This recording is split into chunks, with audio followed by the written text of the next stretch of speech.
Anyway, let's go to let's go to this. So Clarence Thomas. Clarence Thomas, my least favorite judge. Whew, whew. I actually saw him live once. Oh, you did? Yeah, when I was at college, he spoke there. Not at our school. No, when I was at the when I went to when I went to grad school, I went to the private school. Yeah, and he came and he spoke, and it was pretty like everybody left kind of like, did he really just spend 10 minutes telling us that voting's not a right? Shut up! Yep, Really? he doesn't believe that voting should be a right. He's out there. He is way out there. Anyway, his So many of our viewers know how we might apply for Canadian citizenship. Please read that information below. well, and his wife was involved with the January 6th insurrection, and he should have recused himself from some of those cases, and he didn't. But he's in really hot water now. Why? Because the last 10 years, Clarence Thomas has been taking bribes in the forms of vacations and stuff like that from a far, far right-wing billionaire who donates and has think tanks and stuff, and it's all come out, and he's never reported it. And he's never recused himself from cases where it could be directly involved. But the biggest one, the one that's, there's a ton of them that are horrible, but this is one of the big ones.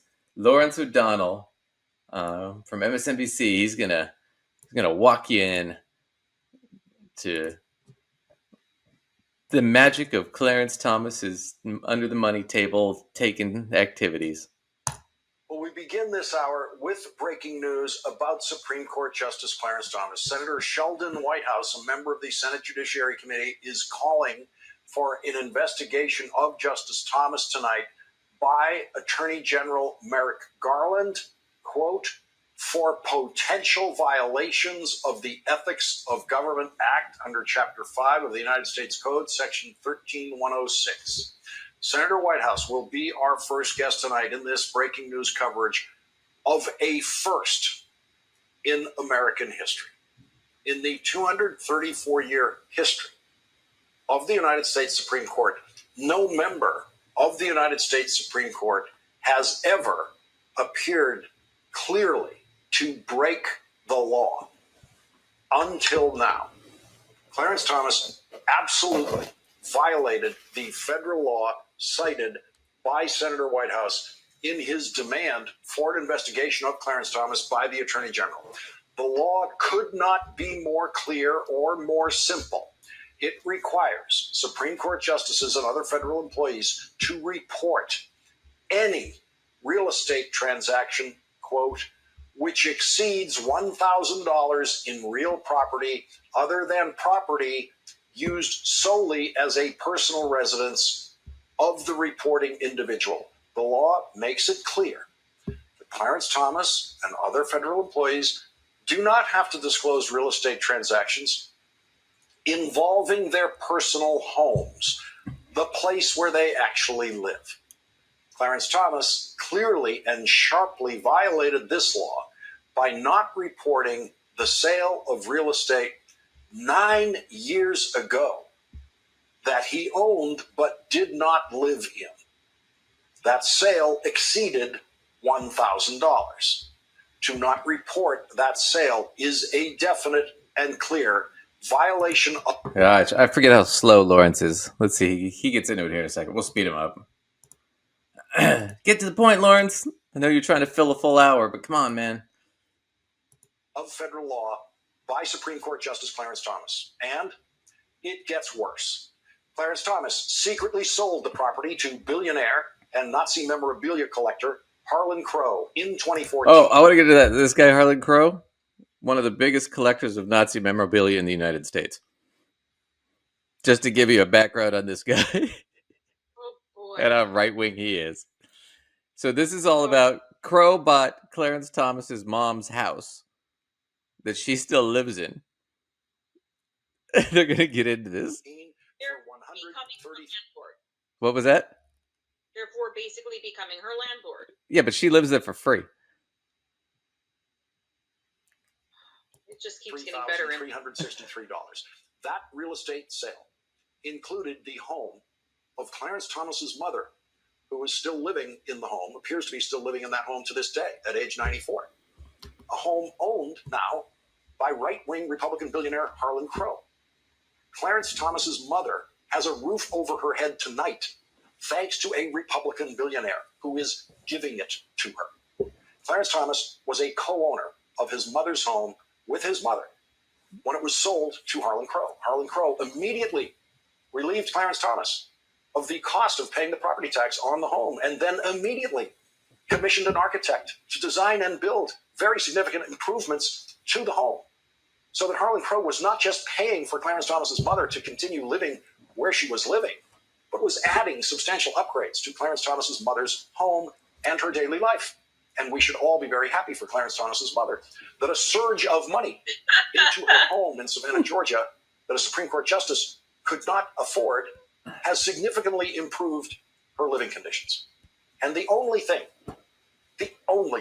Clarence Thomas had to do to make the entirety of this transaction completely legal in every way for a Supreme Court justice was to simply tell us about it. And that's it.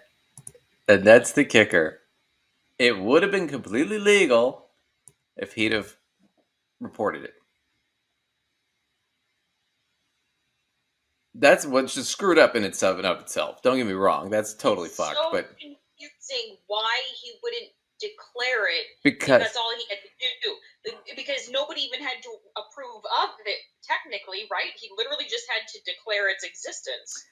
But if he reports it, right, now there's a big question of, does he have a conflict of interest?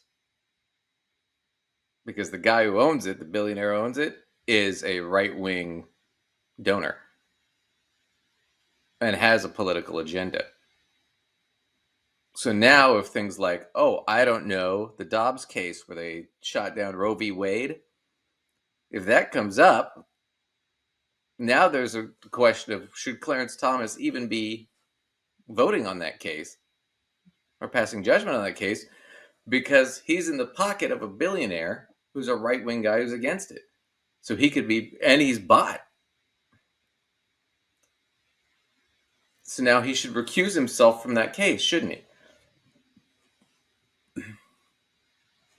The problem here is... He should do so on a lot of cases, honestly. The problem is that for so long, it's just been, we just trust that the Supreme Court are 9 people that are just interpreting the law, and that's all they're doing. And that their ethics are, above par, and they're good people, and they're just interpreting the law as best they can. Now, nope, they're all political. It's all political. They're taking money. They're getting voted in by judges. Most of the Supreme Court now, a lot of them come from the Heritage Foundation, recommended them to Republican presidents. All three that Trump got were all Heritage Foundation. Trump just basically picked a name off a list. I remember when they asked the guy when Kavanaugh, right? And they asked the guy from the Heritage Foundation, well, what'd you give Trump? He's like, well, we gave him a list of, whatever it was, a dozen judges that we think are good. And they were like, do you have any you like? He's like, no, they're all good on the list, because they're all going to give us what we want, right, as conservatives. And then they asked him, well, do you have any you like? No, they're all okay. And then I think John Oliver made a joke about that, where he's like, they basically just asked that guy, what's your favorite pickle in a pickle jar? And he's like, I don't know, man. It's a pickle jar. If it's in the jar, it's a fucking pickle. But that's pretty much how these guys are. But yeah, Clarence Thomas taking money for over a decade from this guy. Finally came out. So basically we could say the Supreme Court John Roberts, who's the what is he, the Supreme whatever justice, whatever, I forget what it's called, head justice, his court is going to be remembered as corrupt, backwards, politically bought. I mean, his whole legacy is shit. Now, this is the first time in American history something like this has happened. that we know about. Yeah. Protocol? What was that? What happens? Well, what happens now? This is the first time, something like this has come out in American history. Who knows whether it's happened before, that never got caught. Right. But what happens now? Well, the question is right now they're going to probably try and push for an investigation into what he's done, right? I would also like them to investigate Alito, because I think Alito probably leaked the Dobbs decision, which fucked that whole thing up. But yeah, they probably do an investigation, and it could be that a year from now, whatever they impeach him, and then the likelihood that they impeach him and he gets impeached is really small, but it could happen. But we'll see. But yeah, there really isn't anything in the books for how to deal with this. I mean, other than impeachment, and it's really difficult to impeach. So we'll see. But I got to tell you, because Clarence Thomas, I mean, can you imagine being a 94-year-old black woman, and now you're watching on the news and you just find out that your house is that you've been living in for a long time, but especially in the last 9 or 10 years, you've been living in this house and you've been taking money from a fucking Nazi. Your son has been taking money from a Nazi, and he's a Supreme Court justice.